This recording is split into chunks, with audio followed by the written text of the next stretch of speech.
All right, so focus on this question at the top here. The fourth and sixth term of a geometric sequence, why did I put series here, are 8 and 50. And the question is, what is the seventh term? All right, so we're not given the first, second, and third, or any consecutive numbers of the sequence here, so that we could figure out what the common ratio is like that. So we're not going to be able to make up a formula per se, but what we are given are just a couple of the terms. All right, the fourth term is 8, and the sixth term is 50. So we really just need to figure out what the fifth term is, and then we'll be able to figure out the seventh and so on. What we're going to do here, there's a couple of ways. One way is to do just a little guess and check. We could just pick some number for the fifth term and then see if it's right. So the idea is that 8 times something will give us this one, and then this one times that same number should give us 50.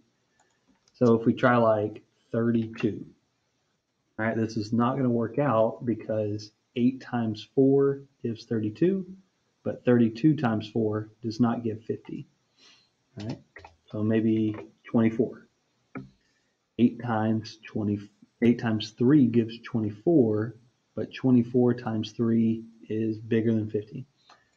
You could spend some time trying to figure it out this way, and it may or may not work. What I'm going to do instead is think of it a little better, a little algebraically. Okay, so I've got the fourth. Here, this will be my fourth, fifth, and sixth. This was 8. This was 50. So the idea is that if I take the number 8 and if I multiply it by whatever my common ratio is, if I multiply it by r, it's going to get me to this number. All right, and then if I take that number and times it by r again, all right, I should get 50. And this is the relationship here. This is all I need to make a little equation. All right, I'm taking the number 8 and I'm timesing it by r twice in order to get the number 50. This is going to help me figure out what my r is. This is just 8r squared is equal to 50, and we can solve this. Divide both sides by 8. So this is going to be r squared equals 50 divided by 8 is 6.25. All right, and then you'll take the square root of both sides. So r is equal to the square root of 6.25. That's it. That's my common ratio. All right, so to jump from one term to the next, I have to multiply by 2.5. That's how you get from term to term. All right, so if I do 8 times 2.5, it's going to give me 20. That tells me what my number here is. The question wanted to figure out the seventh number. So I'm going to do 50 times 2.5. And there it is, 125. Bam.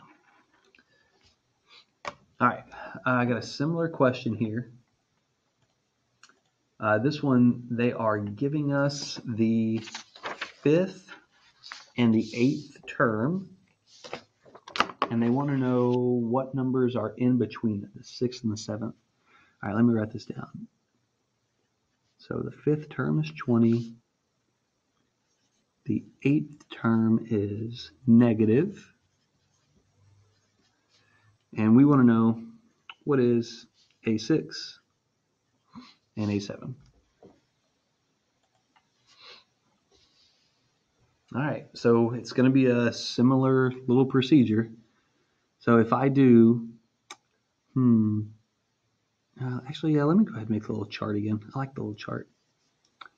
A5, A6, A7, A8. So on this one, if I want to get from a sub 5 to the 8th term, all right, I need to multiply by the same common ratio 3 times this time. All right, so to get from 20 to negative 1822.5, I need to multiply by r 3 times. So what this means is 20 times r to the third should equal negative 1822.5. All right, that's not too bad. To solve it, we'll divide by 20 again. Negative 1822.5 divided by 20. So that means r to the third is equal to negative 91.125. All right, here you could either take the cube root, if you remember how to take the cube root. I'll show you real quick. Math, and it's that fourth option there. Excuse me. The cube root of negative 91.125. All right. The other way, instead of cube rooting, is you can take this, take both sides, and raise it to the 1/3 power. That's the same as cubed rooting something, because the 3 and the 1/3, when you do the power to the power part, that's just going to leave you with an r there. So if I take this and raise it to the 1/3, that should also give me my my common ratio. So negative 91.125. Negative 91.125 raised to the 1/3 power will give me negative 4.5 again. Okay. So that's my common ratio.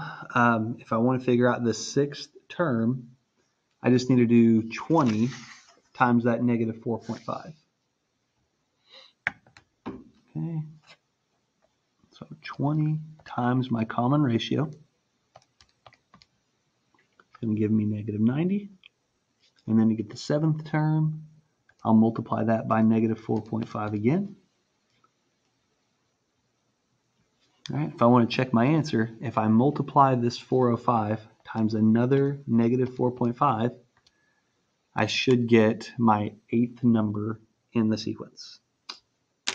All right. That's it. That's all I got for you. Cool.